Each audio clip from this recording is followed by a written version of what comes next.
Why'd you kill that guy? Why'd you kill the strap hanger? Why'd you kill him? This way.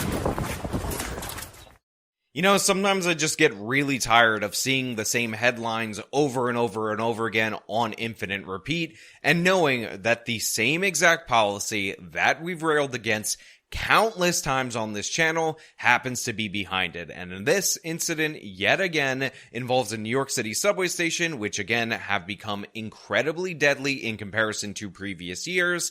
And unfortunately, this will not spark any change at all whatsoever, because Governor Kathy Hochul already has her show of force, which is the National Guard checking the bags of randoms in major subway stations, rather than the actual force, which of course would be NYPD officers enforcing fare evasion, because I'm gonna guarantee you, just like in the previous video, there is a high probability this mentally disturbed career criminal did not pay for the fare. And one of the ways that we used to get these people out of the subway was to arrest them for jumping the turnstiles, because that has downstream positive effects. Again, we've talked about this. It's been policy since the 1980s, but Bill de Blasio thought better. He thought we were just criminalizing poverty, and this guy with uncriminalized poverty shoved somebody onto the tracks, a 54-year-old man, to his death, because that's just what we have to accept as the normal reality of a mass transit system. And by the way, Eric Adams and a bunch of people are talking about the non-law enforcement solutions to this, like putting up barriers in the subway. I actually do support that. I don't understand why this 100-plus-year-old subway system doesn't have physical barriers there. That's an obvious thing that you should add, but that's not the real issue here in this particular instance, because they could have got this guy off the street. Now they're talking about mental illness after he killed someone, because now we have to pretend like he's the victim when nobody did anything to intervene earlier, which would have actually prevented this from happening. You want to take care of the mentally ill? Then maybe take care of the mentally ill. Maybe remand people who can't take care of themselves to custody, and maybe hold people who commit crimes in jail when they're repeat offenders awaiting trial. But don't tell me afterwards, after this guy murdered somebody, that he's an innocent angel and a victim of mental illness, like his brother said, a victim of society, because we gotta go out and arrest society, and I guess we gotta give it a prison cell next to poverty, because nobody is responsible for their actions ever. It's all on society. But before we do that, I want to thank everybody who signed up over at naturaljusticewarrior.com/join. Give me the money. Give me the money. Okay? And remind you that on Saturday, April 27th in Austin, Texas, I will be at the Minds Fest. Link to tickets in the description of this video. When you do an analysis and a cross correlation, you will see it's the same people over and over again. 24-year-old Carlton McPherson is someone who's been arrested again and again since he was 16, sometimes for violent crimes. Oh, thank you for filling us in on that, Eric Adams. And by the way, I'm harsh on Eric Adams because the guy's a dunce. He's ridiculous in many different ways. But to be clear, despite what the international expert on bail reform, Olay, says, this is actually not a New York City law, it's a New York State law. So the real ire should be directed at New York Governor Kathy Hochul. The fact of the matter is, the NYPD is down a bunch of officers, 7,000 from their peak, but around 3,000 since the Black Lives Matter riots. We need to replace those officers. We're at our lowest point, or reaching our lowest point, since the 1990s, and wouldn't you know it, we're seeing more murders in the last 4 years in the New York City subway system than we saw back in the previous 15 years. So we're going back a very long time, but don't worry about it, because many a lefty will tell you, if you compare the number of people who are dying, not to the number of people who were dying in previous years, because that would be apples to apples, but to the number of people who ride the subway, that's actually very few people. That's actually a small number in comparison to this big number that we've arbitrarily decided to compare to for the purpose of obfuscating the problem. So pay no attention to the fact that more people have been killed in the New York City subway system in the last 4 years, because it's from 2020 up until right now, of this point of 2024, than were killed in the previous 15 years. We're just going to ignore that and remind you that a lot of people ride the subway and not a lot of them die. So big, expand the denominator, and then we can not have as scary a stat. Now, I don't know if you guys know this. I don't know if you guys are aware of this. I just happened to complete crime Denial 101 from my online lefty compatriots, and they told me that compared to the 8 billion people on planet Earth, very, very few people die in the New York City subway system. So ignore the apples to apples comparisons, of the last 4 years versus the previous 15. Just pretend that doesn't exist, and think about the fact that there's 8 billion people, soon to be 10 billion people on planet Earth, and very, very few people will die in this particular subway station on 125th Street in that day. Honestly, subway deaths are down versus the day that this happened, because there was one that day, and now it's down by one, so it's like all completely wiped out. There's just ignore it. Just pretend that it doesn't exist, and then say mental illness into the abyss, and then the crime will go away. And if it doesn't go away, go into a New York City subway station, and maybe you'll end up on the track, and it will go away for you personally. But take some solace in the fact that of all the galaxies and all the potential lives in the infinite multiverse, very, very few people, by comparison to that number, will die in the New York City subway system. He handled his latest arrest casually, sliding down a banister as detectives brought him to central booking. Mayor Adams says recidivism like this is one major problem here in the city. Yeah, this really bothers me. And honestly, I understand. This guy might be afflicted with some kind of mental condition. It appears to be, based on all the reporting, that this is at least a legitimate argument for this particular individual, but he's sliding down the rail, he's laughing it up, he just killed someone, but in reality, there is some societal failure in this, because he's been arrested over and over again for violent instances since he was 16 years old, but the New York criminal justice system, he's now 24 years old, has refused to actually hold him, and we don't have a system in place to hold mentally ill people against their will, and this is the kind of guy that we should have held against his will. And by the way, he'll probably be ruled competent to stand trial. He'll probably serve life in prison. So if you're really compassionate, if you care harder than me about the mentally ill, if you think this guy's just like a mentally ill Aladdin and he needed to push that guy onto the tracks in order to feed his starving family. Also, there's trillions of people in the multiverse that don't die in the New York City subway. Then do you think that's a better outcome for him? Do you think this is a better position for this individual to be in prison based on the crime that he committed?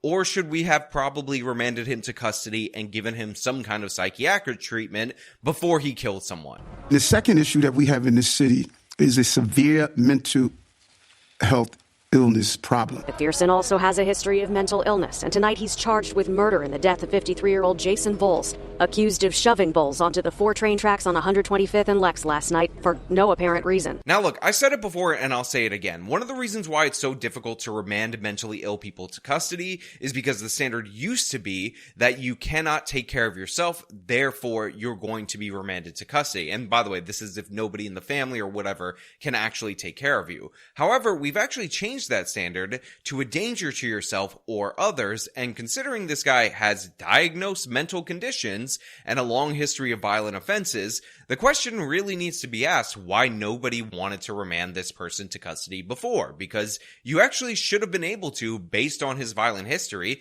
but nobody wanted to make that move. Nobody wanted to restrict his freedom to shove somebody onto the subway track for no apparent reason. Now, they interview his neighbor is very broken up. He also has an alliterated name that adds nothing to the story, but I'm going to point it out to you, so let's cut to him. I just feel so heartbroken because, life is so short and you never know when things can happen at any moment. Sammy Sanchez says he only knew Bowles in passing, but that he seemed kind. Listen, I'm not somebody who's going to bite the hand that feeds me. Local news reporting really does aid this channel. But why are you filming this man climbing up the stairs? Like, he's obviously a little bit up there in age, has a little bit of a difficulty doing so. Why is this B-roll inserted into this? It's like in there for 2 seconds.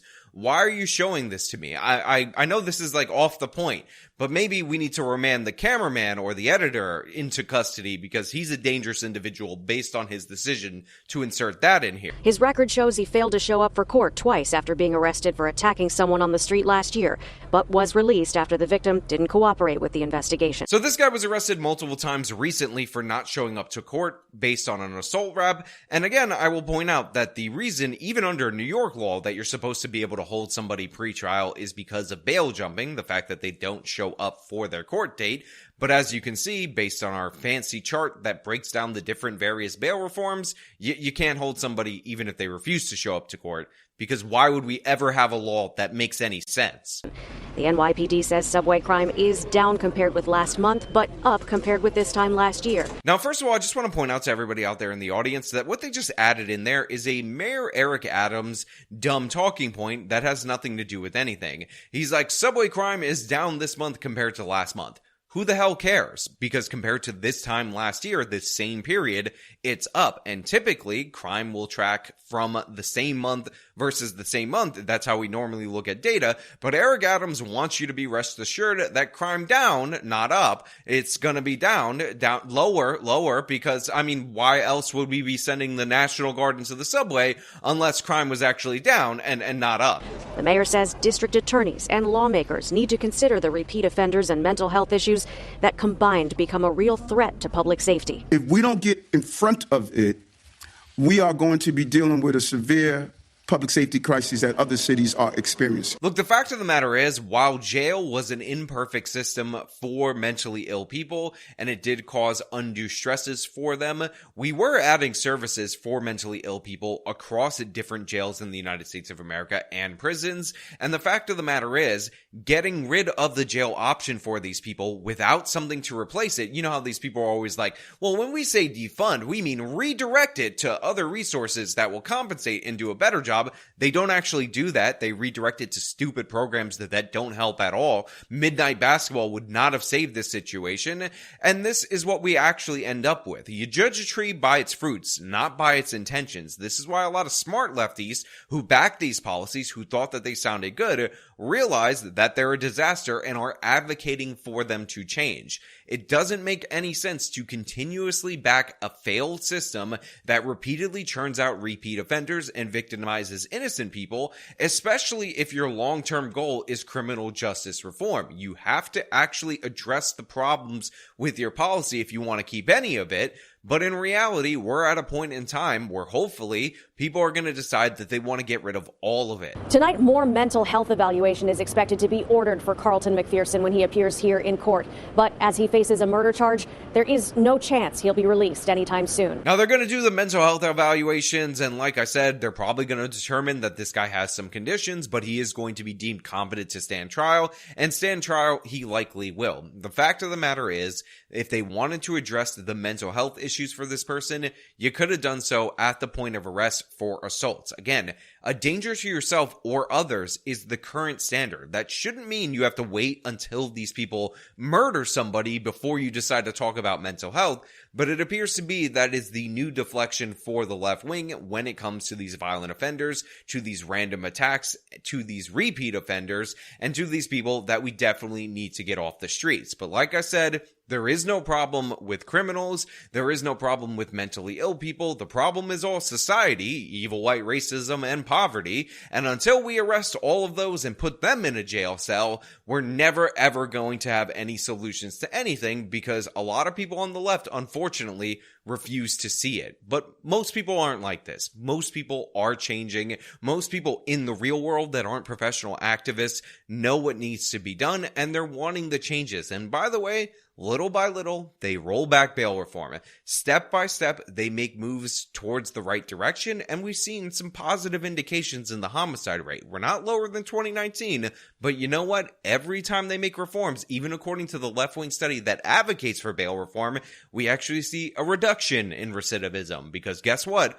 Holding people, incapacitating them, it works. It prevents crime. You can't commit crimes in society when you're removed from society. It's pretty simple. But, you know, many of you out there in the audience will say, in the multiple galaxies, and if you add up every person who's ever been alive on all the Earths, on all the multiverse, then you will find out very, very few people compared to that group died in the New York City subway last week. In fact, if you counted all the dinosaurs that were killed by a meteor or volcano or by being too big to get on Noah's Ark, very few dinosaurs were shoved on the subway track by this specific individual the other day in New York City. So it's pretty safe by comparison when you look at the numbers like that. Anyway, that's all I really have for you guys today. Thank you so much for watching. If you like this video, then show them by leaving a like, subscribe for more content, follow me on all my social media, support me via the support links in the description of this video. This has been me talking about another subway killing, another subway shoving, another instance of crime in the subway. Till next time.